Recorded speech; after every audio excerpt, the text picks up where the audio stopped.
Motivation does not really exist because it's not going to knock at the door and, hey, today you're going to get up and be super excited.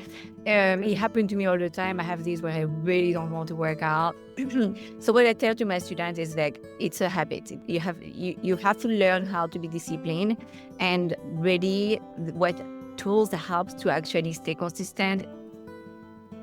Welcome back to another episode of the Health Triad by Nataliya podcast.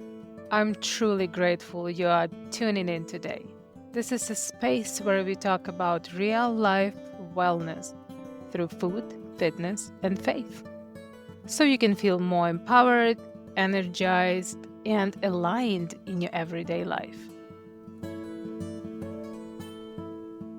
I am super excited to have our guest today, Anais Zanotti.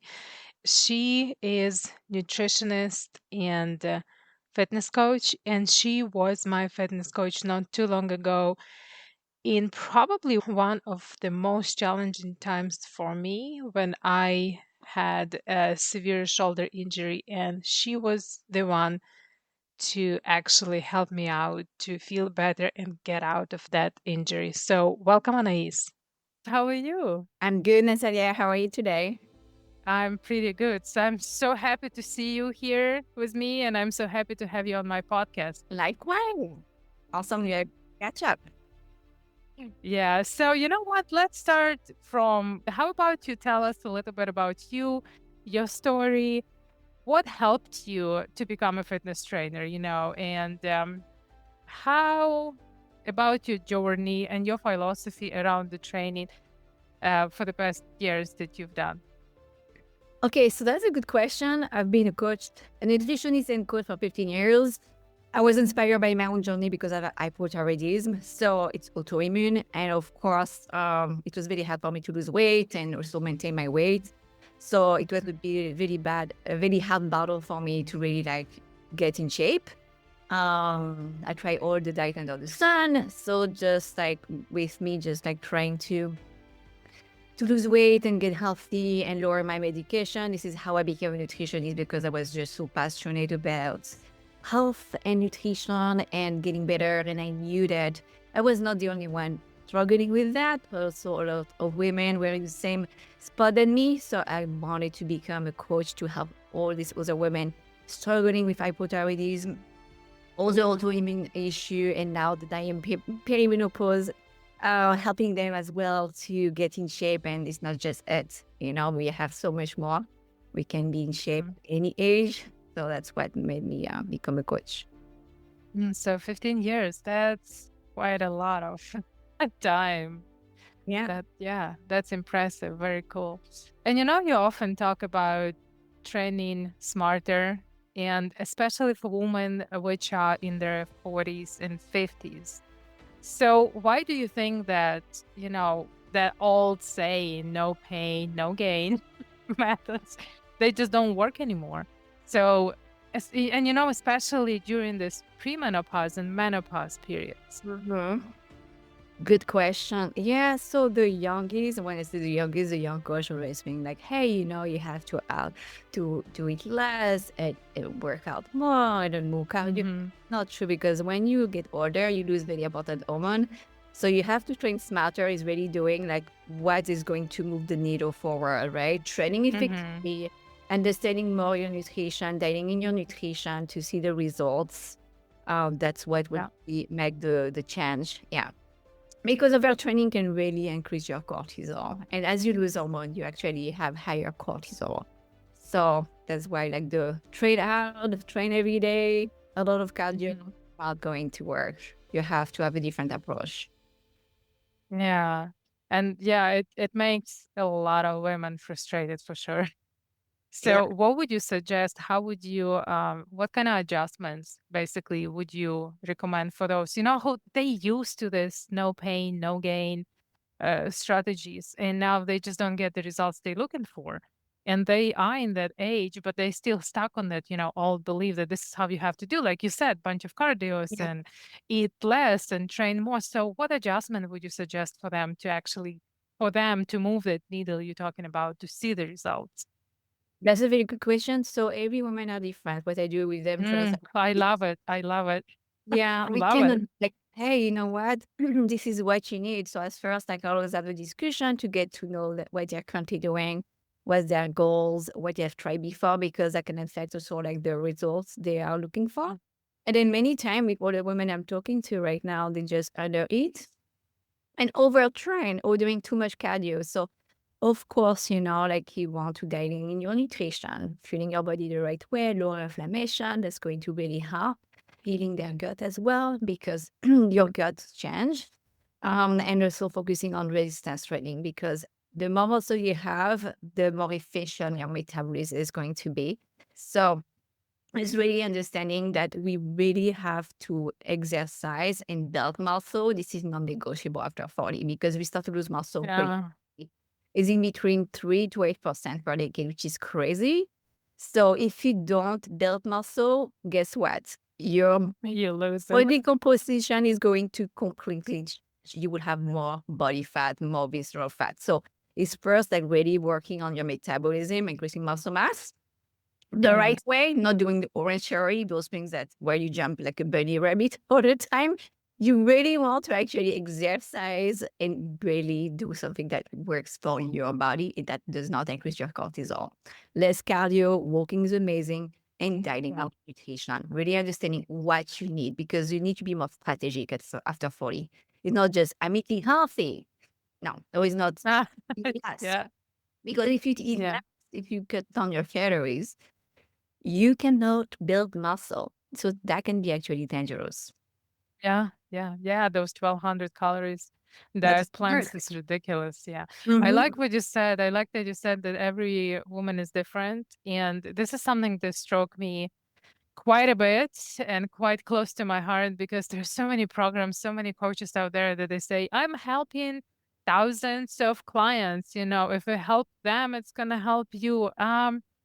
No, I mean, maybe it's gonna help, but I would like to say a hard no too. Just because they help thousands of people, it doesn't necessarily will help me or you, or because we all are different. And I've learned it in the hard way on myself because I've followed. I mean, I've been training for years, right? And my nutrition was all macro count and everything.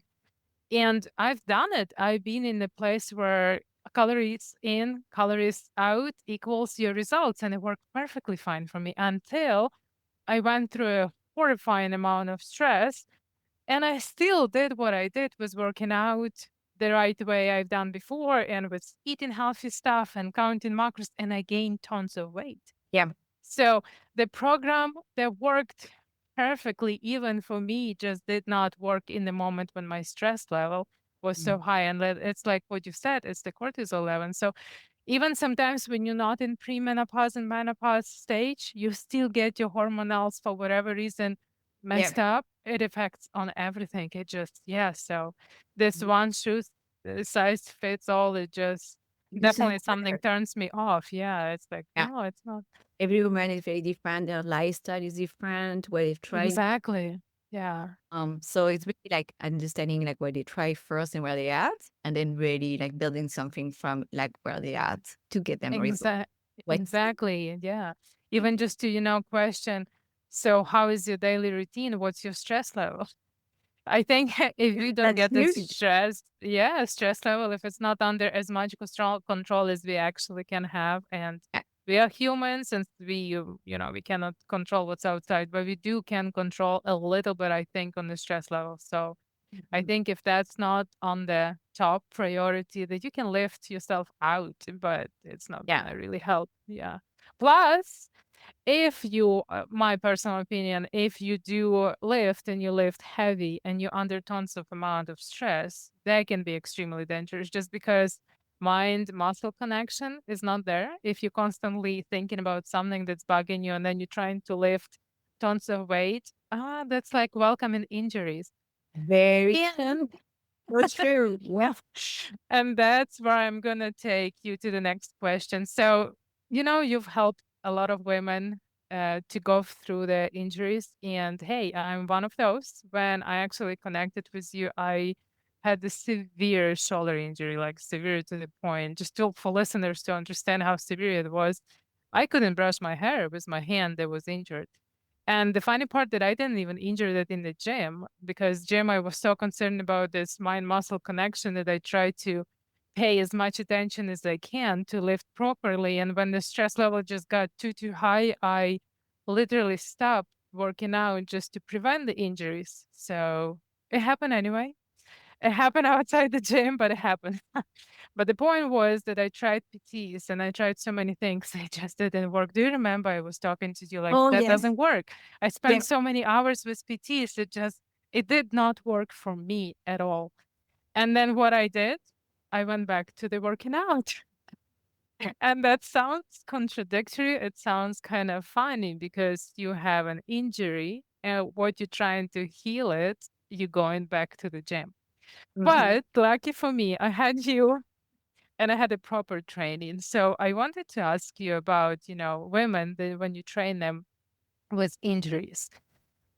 So what the mindset you would suggest for women to keep when they going through the injuries and what the safe and effective training routines or training tips would you tell them to have when they do train? Yeah, that's a very good question. So when you have injuries, you don't want to just completely stop training. Of course, you want to listen to your doctor, you want to make it worse. Right. But it's Yeah. important to still walk around the injury. There is plenty of things you can do because if you don't train, you you don't heal. You want to create blood flow to heal, right? So you want to understand the proper movement that can help you to heal whatever you have, if it's knee injuries or shoulder injuries, because the more blood flow you have, it helps to heal your joint. If you don't have any blood flow, guess what? It's not going to heal. It's going to take years or it's never going to happen. So Right. you understand like what movement to do, what exercise you can do to help you to heal. And still exercising because it's so important for your mind and body to keep moving your body, not Hmm. just stopping everything. I think it makes it worse. So it's really understanding like what you can do, what movement you can do, and really helping also that injury that you have to heal through movement. Right. And, I just want to be clear because whoever might be listening to us right now and they have injury, we are not talking about, hey, if you have injury, just go straight to the gym. You do need to see a specialist. You do need to see a medical professional. Yeah. And it all depends also on your injuries. And quite Depends. often, PT will suggest you, recommend you some sort of movements. So you can take those and work with coach, or work with PT, work by yourself. But the whole point that we're trying to say that just because you have an injury, it doesn't mean you must stop training. It Mhm. just the way the training is, Or it's going to be slightly different yeah. or a lot different again, and back to what kind of injury you do have. Yeah. But yes, definitely talk to your medical Oh, professional. yeah. And yeah, don't don't stop. And I, remember it myself in that time. It was devastating because I was just imagine from lifting deadlifts to heavy as know, I and know. then suddenly I couldn't lift my own arm to brush Yeah. my hair. That was just scary, and it took me 2 years just to get back to the full range of Yeah. motions. But it was, it. I've learned a lot. I've definitely learned a lot, and one of the things that I also have learned from my experience specifically here is how important warm ups and cool downs are, and that's something I wanted to talk to you, more like ask you about cool downs and warm ups. Why do you think they are so important and why are they often actually overlooked?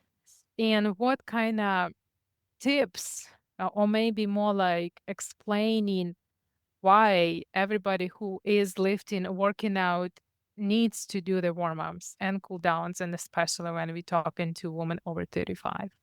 Yeah, I mean, I think everyone should warm up and cool down. And the work from plant, depending regarding your age, you can be like 15 years old or 70 years old. You want to prep your body before doing the exercise. You don't just want to go and jump into a squat or do any type Yeah. of exercise without warming up your body. I like to start with the dynamic stretch to really like help to prep your body with whatever movement you're going to do. So that's going to help Mhm. with the blood flow. That's going to help to prep your joint.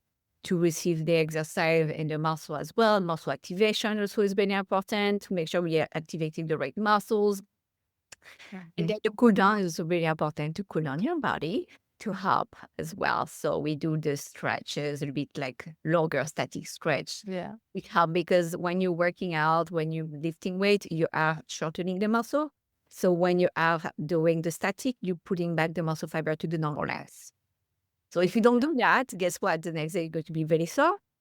And you can also be prone for injuries.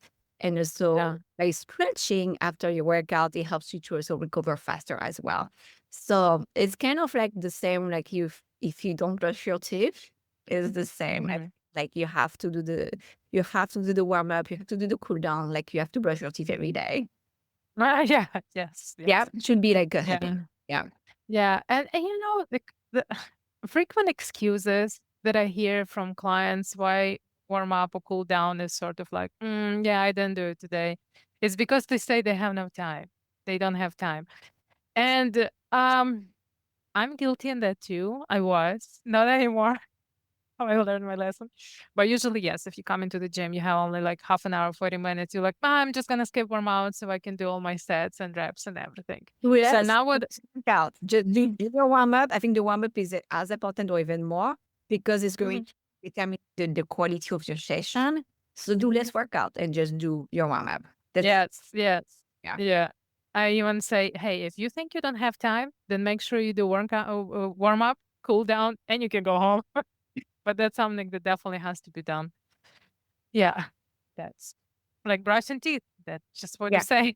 Actually, the warm up like is it's super important. Like you can't just go in straight to exercise. Mhm. Yeah. Yeah, yeah, yeah. And, in the beginning, we think that we're young, invincible, nothing is gonna happen. But when it does happen, believe me, you wish Oh, it you did happened to those me. things. I learned the hard way like years ago when I was like in my early 30s. I didn't warm up and I went straight to like a front lever, this calisthenics style. I pulled my chest muscle and it took me like 2 months to recover. Stop. Yeah. I Yeah, yeah, didn't yeah. know. I was like, nothing's going to happen. Well, no, no, Yeah. Mm. we don't do this anymore. We learned the hard way, right? Yes. So that's, I think, one of the reasons why we do want to talk about that and just to, make our listeners listen and sort of understand that there are important things and there's a reason why we're talking about that because we probably been there and we don't want you to do that as well. And so let's talk a little bit about motivation. So I call it a liar. Motivation is a liar because one day you wake up and you're full of motivation, and one day you wake up, it's like, oop, it's gone. And if you're being lead by the motivation, there's not far. I think we would go. So, how would you help women to build that consistency? And especially when those days with motivation are so low, and even when the motivation is low and you are suffering, you either have this hormonal disbalance or injury that even if you do have motivation, it's already hard because of those injuries or something's going on. But now imagine the day when you don't even have motivation and you need to go to the gym. You need to work out. Yeah. Well, not even if you need to go to the gym, but just you need to train. So what would you tell them? How to keep it consistent?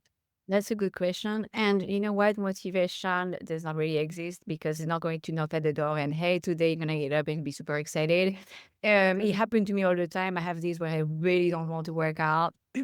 So what I tell to my students is like, it's a habit. You have to learn how to be disciplined and really what tools that helps to actually stay consistent is putting yourself on the calendar and blocking time throughout the day where you're going to go for a walk or you're going to prep your meals or you're going to show up for your workout. So it's on your calendar, it's non-negotiable, you do it regardless.